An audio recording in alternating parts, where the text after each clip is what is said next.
If you've ever had a boss try to quietly erase you, not fire you loudly, but slowly poison your reputation, you know it doesn't feel like an attack.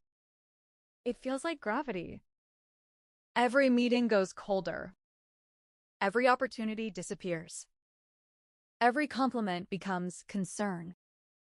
My manager didn't yell. He didn't threaten. He smiled. And over the course of 6 months, he tried to make me unemployable. 18 months later, no major firm in our industry would touch him. This isn't a rage story. It's a patience story. And patience is far more dangerous. I worked for a global fintech firm headquartered in New York, satellite offices in London and Frankfurt.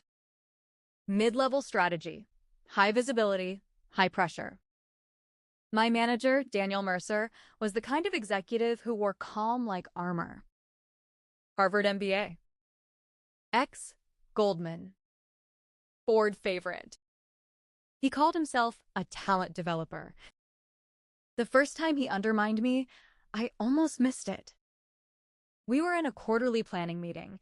I presented a market expansion model, clean, conservative, backed by data. He nodded. Then said, "Interesting work, though I'm not sure you fully accounted for downstream regulatory risk." It was slide 18. But by the time I got there, the room had shifted. He didn't attack the work. He questioned my judgment. Subtle difference. Huge impact. 3 weeks later, I received my first unexpected feedback memo. Perception issues. Occasional defensiveness. Needs broader alignment. Corporate code 4. You're becoming inconvenient. I had metrics. Revenue contribution up 11%. Client retention highest in division. Didn't matter. Daniel had started reframing me. And framing is everything in corporate politics. That's when I understood something important. He wasn't trying to fire me. He was trying to make firing me look inevitable. I found out about it accidentally. A cross-department strategy session, my project, discussed without me. My analyst slipped. "I thought you'd be there?" I wasn't. Daniel later said it was an oversight. It wasn't. It was positioning. Remove visibility. Reduce influence. Then question impact. Classic executive isolation tactic. That was the moment I stopped reacting emotionally and started observing clinically. If you've ever worked corporate at scale, you already know this. HR protects the firm, not you. Daniel had board sponsorship. He closed 2 acquisitions the previous year. He was protected capital. I was replaceable labor. So I didn't complain. I documented every skipped meeting, every altered email thread, every performance remark that contradicted metrics. I built a private archive, not to attack, but to understand. Here's where most people make a mistake. They escalate. They defend publicly. They confront. I did the opposite. I became agreeable, calm, supportive. I stopped correcting him in meetings. And something fascinating happened. He got sloppy. Narcissistic managers need resistance to sharpen their control.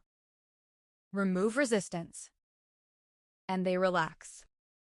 That's when I started seeing the real problem. Daniel wasn't just undermining me. He was manipulating performance optics across the division. Revenue timing adjustments, selective reporting, over-promising integration synergies. Nothing illegal, but dangerously aggressive and board-level blind. If you've ever had a boss subtly rewrite reality around you, drop a like. You're not crazy.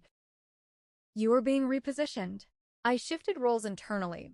Lateral move to risk analytics. Looked like retreat. It wasn't. Risk had visibility into reporting flows. I didn't sabotage. I observed. Pattern after pattern. Daniel would accelerate revenue recognition ahead of long-term integration proof. Short-term stock pop. Long-term exposure. He wasn't committing fraud. He was compressing risk forward. And when performance lagged, he blamed execution teams. Teams like mine. So I built a neutral model. A projection simulation showing long-term downside variance if his strategy continued. I didn't circulate it. I saved it. For later. Boards love confidence. Daniel radiated it. But boards hate unpredictability. So I didn't attack him. I educated around volatility through cross-functional presentations, industry white papers, internal forecasting workshops. I became the calm voice of sustainability. Over 12 months, something shifted. When volatility spiked, people started asking me questions instead of him. Reputation drift. Slow. Powerful. This is where it gets interesting. A retained executive recruiter reached out, discreetly. They were vetting Daniel for a potential CFO role at a rival firm. They wanted back-channel references. Not formal ones. Market whispers. I didn't lie. I didn't slander. I simply asked thoughtful questions. Have they stress-tested his revenue acceleration model under downturn scenarios? Are they aware of integration lag variance across his last 2 acquisitions? Neutral tone. Data-backed. Professional. The recruiter took notes. Quick question. Would you have exposed him publicly? Or played the long game? Comment expose or long game. 6 months later, a sector downturn hit. Not catastrophic. Just enough. Daniel's compressed risk surfaced. Forecast misses. Integration delays. Nothing criminal, but embarrassing. And by then, I had already presented the board with a stability framework months earlier. Quietly. Without attacking anyone. When Daniel interviewed externally again, firms didn't just check references. They modeled risk exposure. His strategy now looked volatile. Boards don't hire volatility in uncertain markets. They hire predictability. His offers slowed, then stopped. He wasn't fired dramatically. That's not how this ends. He stepped down to explore new opportunities. Corporate language for no one was buying what he was selling anymore. I didn't celebrate. I didn't gloat. But 18 months after he tried to erase me, recruiters started calling me instead for leadership roles, board-facing roles, stability roles. Daniel didn't know it was me. He never will. But the market corrected him. Because I understood something he didn't. In corporate ecosystems, reputation is currency. And volatility devalues currency fast.